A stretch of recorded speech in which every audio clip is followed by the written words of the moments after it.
Your house has no heat, no windows, and the floor just cracked your toe.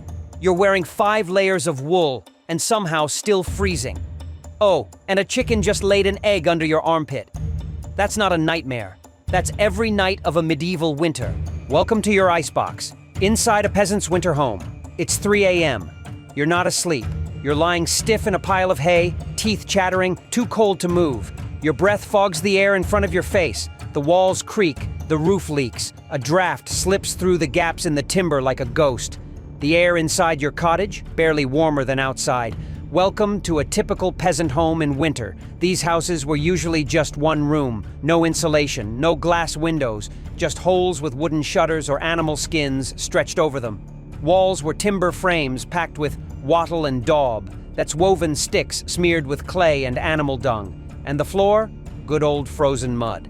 In Northern Europe, winter temperatures regularly dropped below 0 degrees Fahrenheit, minus 18 degrees Celsius. And in these drafty, damp homes, there was no escape. But peasants still had to get up before dawn, every day, no matter the frostbite, to chop wood, feed livestock, break the ice in the water trough, drag buckets from frozen streams. That was the morning routine, and they hadn't even eaten yet.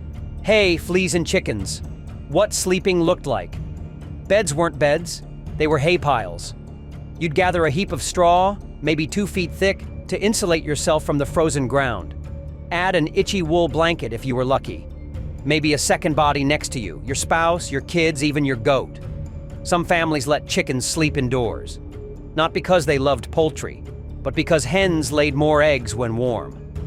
So picture this. It's midnight. You shift in your hay pile. A chicken clucks beside your head. Something scurries beneath you. Was that a mouse? Or a flea? Or both? The hay would rot. It would stink. It would attract lice, mites, and everything else that bites. But in winter, replacing it was a luxury many couldn't afford. Warmth beat hygiene, every time. Wrapped in sheep, wool as armor. If peasants had a superpower in winter, it was wool. They wore it in thick layers, tunics, cloaks, leggings, shawls, and caps. Sometimes they'd wear 4, 5, even 7 layers at once. Not because it looked good, but because it kept them alive. This wool wasn't the soft merino stuff we know today.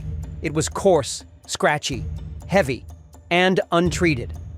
Full of lanolin, the natural oil that sheep produce.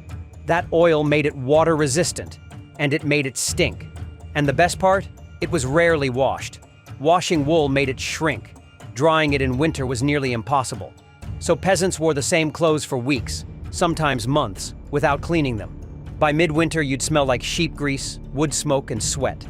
Your tunic could freeze stiff by nightfall and still be waiting for you the next morning, frozen into shape like a medieval scarecrow. But it kept you warm, mostly. Smoke baths and sheep funk, beating the fleas. The clothes didn't just stink, they crawled. Fleas, lice, and bedbugs were a constant menace. But peasants had a clever trick. They smoked their clothes. Not for fashion, not for fun, for survival.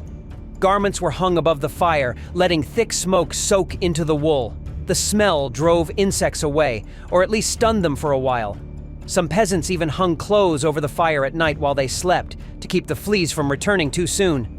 Yes, everything reeked like burnt sheep, but it was better than an infestation. Sort of. Layered up like a medieval onion. Underneath all that wool was linen, a shirt or shift, soft enough to keep the wool from scraping your skin. That was the base. Then came tunics, sometimes 2 or 3 of them. Over that, a jerkin or coat. Then a heavy wool cloak. Belts and ropes held it all together. Gloves were rare, but scraps of cloth were tied around hands. Mittens, hoods, and scarves were made from old wool or animal hide. Kids were wrapped like bundles. They waddled more than they walked. Layering was the only heating system they had. Every layer mattered. Every scrap helped. And taking it all off to go to the latrine? Let's just say they avoided that whenever possible. The bathroom dilemma. Nature calls in 7 layers. So here's the question. What do you do when nature calls? And you're wearing 7 layers of wool, rope belts, and a cloak heavy enough to use as a tent? Answer: you hold it. Most latrines were just pits or buckets, usually outside. Stripping down in sub-zero temperatures could be dangerous. And worse, impossible to dress back up quickly. So many peasants practiced what you might call winter bladder training. Children were taught to limit water at night. Adults avoided going out after dark unless absolutely necessary. Some used chamber pots, others didn't. It wasn't glamorous, but it worked. Fire, lifesaver and lung killer. A fire pit sat in the middle of most homes. No chimney, no fireplace, just a hole in the roof and a smoky blaze on the floor. That's how peasants cooked, heated, and tried to dry clothes. But most of the heat escaped. Studies suggest only 10 to 15% stayed inside the room. What didn't escape? The smoke. It filled every crack, every cloth, every lung. Coughing fits were normal. Red eyes, congestion, lung damage, smoke inhalation was just part of life. But without that fire, you froze. So the smoke was a devil you lived with, or died without. Burn it all, fueling the fire. So what did they burn?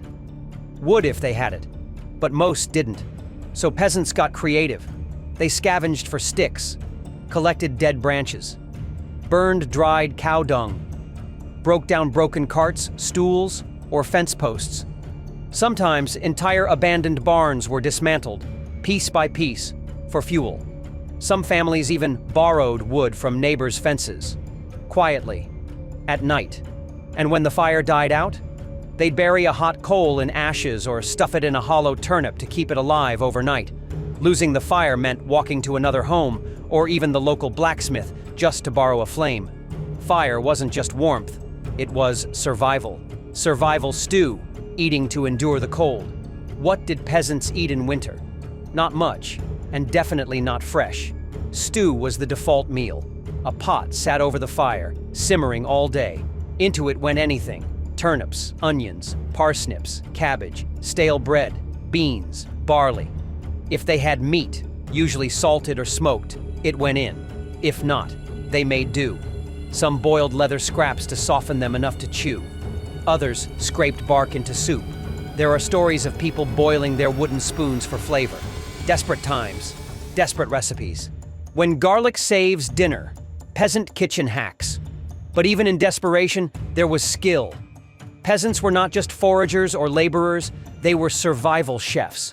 They had to be. Food wasn't just about flavor. It was about preservation, nutrition, and stretching every scrap through the coldest months. What little they had, they made last. Garlic, thyme, horseradish, wild herbs were for more than just taste. They masked the sourness of aging ingredients, added trace minerals, and in many cases, fought illness. Garlic especially was prized. It wasn't just a seasoning. It was medicine, pest repellent, and preservative all in one. Cabbages were stored under layers of straw to prevent frost damage. Root vegetables were buried in cool cellars or pits lined with hay. Eggs could be submerged in lime water to stay fresh for months. Meat, when it was available, was smoked, salted, or even buried in ash or sand to keep bacteria at bay. Peasants dried wild berries, fermented grains into ale, and made sourdough starters that lasted all year. Even leftover cooking water was reused to flavor the next day's stew. Every trick, every technique was shared and guarded like gold. In a world where famine was always just one bad harvest away, knowing how to save a meal meant knowing how to save your life. The nobleman who couldn't handle it, and now, that nobleman. One wealthy lord decided he wanted to understand the common people, so he spent one night in a peasant home. In the dead of winter, he slept on hay, next to a pig, with a fire that burned out by midnight. The next morning, he was covered in flea bites. He hadn't slept. He claimed his nose nearly froze off. His lungs ached from the smoke. His skin itched from the wool. And the smell? He wrote that it clung to him for days. He swore he'd never do it again. Not for gold, not for glory, just one night. The peasants, they did it every single day. Surviving the Ice Age, with nothing but grit. Medieval peasant life wasn't rustic. It was brutal, cold, wet, itchy, and exhausting. Winter was a season of survival. One fought hour by hour, day by day. But they didn't quit. They layered wool over linen, slept in hay beside chickens, cooked stews out of roots and bark, burned whatever they could find. And they endured, not because it was easy, but because there was no other choice.